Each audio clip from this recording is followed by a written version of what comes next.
Hello viewers, আসসালামু আলাইকুম। সফলতা কোনো রাতারাতি ঘটে যাওয়া ঘটনা না। এটি অসংখ্য পরিশ্রম, ব্যর্থতা, ধৈর্য, আত্মত্যাগের ফল। আর যারা সাফল্যের শীর্ষে দাঁড়িয়ে আছে, তাদের পেছনে লুকিয়ে আছে এক অসম্ভাব্য লড়াই, যা বাইরে থেকে সহজ মনে হলেও বাস্তবে তা ছিল কঠিন পথ চলা। এত পরিশ্রম করেও যে একদিন যখন তোমার সাফল্যের গল্প শুনে কেউ শুনবে, তার গায়ে কাঁটা দিয়ে উঠবে। কারণ তোমার সংগ্রামের সেই প্রতিটি মুহূর্ত, তোমার ঘাম ঝরানো রাতগুলো, তোমার না ঘুমানোর দিনগুলো একদিন মানুষকে বিস্ময় করবে। তারা ভাববে, এত কষ্ট, এত লড়াই কেউ করলো কিভাবে। কিন্তু শুধু নিজের সাফল্য পাওয়াই জীবনের একমাত্র লক্ষ্য হওয়া উচিত নয়।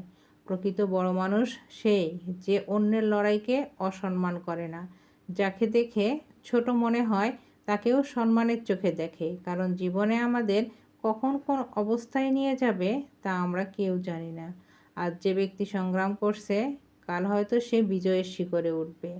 জীবন কখনোই সরল রেখায় চলে না। এখানে ওঠানামা আছে, ঝড় আছে, অপ্রত্যাশিত ধাক্কা আছে। তাই কখনো কারো সংগ্রামকে অবহেলা করো না। কেউ যদি কঠিন সময় পার করে, তার প্রতি সহানুভূতি দেখাও। তাকে ছোট চোখে দেখো না। কারণ কে কখন কিভাবে আমাদের জীবনকে বদলে দেবে তা আমরা আগে থেকে বুঝতে পারি না। তাই কঠোর পরিশ্রম করো, নিজের স্বপ্নের পেছনে ছুটে চলো, আর অন্যের সম্মান করো। একদিন তোমার গল্পই হবে অন্যদের অনুপ্রেরণা, তোমার সফলতা হবে অন্যের জন্য উদাহরণ। আর তখন তুমি শুধু নিজের জন্য নয়, বরং সমাজের জন্য, মানুষের জন্য এক নতুন দৃষ্টান্ত হয়ে উঠবে।